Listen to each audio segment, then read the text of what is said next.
নদী Bangla group, Narsingdi TV news update.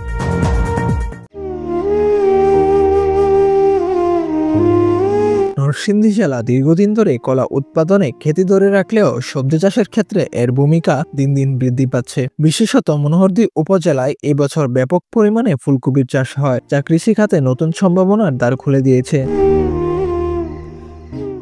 স্থানীয় কৃষকরা মনে করছেন, সঠিক বাজার ব্যবস্থাপনা নিশ্চিত হলে তারা এই চাষ থেকে উল্লেখযোগ্য মুনাফা অর্জন করতে পারবেন। কেউ কেউ এমনকি দ্বিগুণ লাভের আশাও করছেন, যা তাদের জীবনে আর্থিক স্থিতি আনবে এবং কৃষির প্রতি আগ্রহ আরো বৃদ্ধি করবে। তবে সারের উচ্চ মূল্য কৃষকদের জন্য একটি বড় চ্যালেঞ্জ হয়ে দাঁড়িয়েছে। তাদের মতে, সারের দাম কমানো গেলে উৎপাদন খরচ কমে আসতো এবং পণ্য বাজারে আরো সাশ্রয়ী মূল্যে সরবরাহ করা সম্ভব হতো।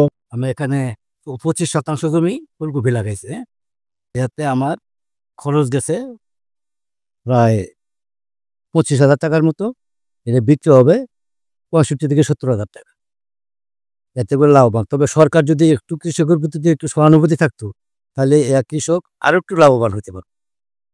সরকার মনে করেন যে বলতেছে সারের দাম কমাবে, ফসফেটের দাম কমাবে, কিছুই করতেছে না। কমাইলে কৃষক আরো লাভবান হইতে পারে। এই চ্যালেঞ্জ মোকাবিলার জন্য সরকারের পক্ষ থেকে সারের মূল্য নিয়ন্ত্রণ, উন্নত প্রযুক্তি সরবরাহ এবং কৃষকদের প্রশিক্ষণ নিশ্চিত করা অত্যন্ত জরুরি। নরসিংদীর এই কৃষি উদ্যোগ স্থানীয় অর্থনীতিকে গতিশীল করার পাশাপাশি জাতীয় পর্যায়ে সবজি উৎপাদনের ক্ষেত্রে একটি গুরুত্বপূর্ণ উদাহরণ হয়ে উঠতে পারে। এ ধরনের সঠিক পরিকল্পনা ও সমন্বিত উদ্যোগ দেশের খাদ্য নিরাপত্তা নিশ্চিত করার পাশাপাশি কৃষকদের আর্থসামাজিক অবস্থার উন্নয়নে গুরুত্বপূর্ণ ভূমিকা রাখবে। আর নয় ভাড়া বাড়ি, এবার ভাড়ার টাকায় নিজের বাড়ি।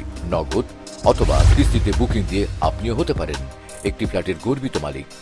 নদী বাংলা গ্রুপ, সঠিক নির্মাণে অঙ্গীকারাবদ্ধ।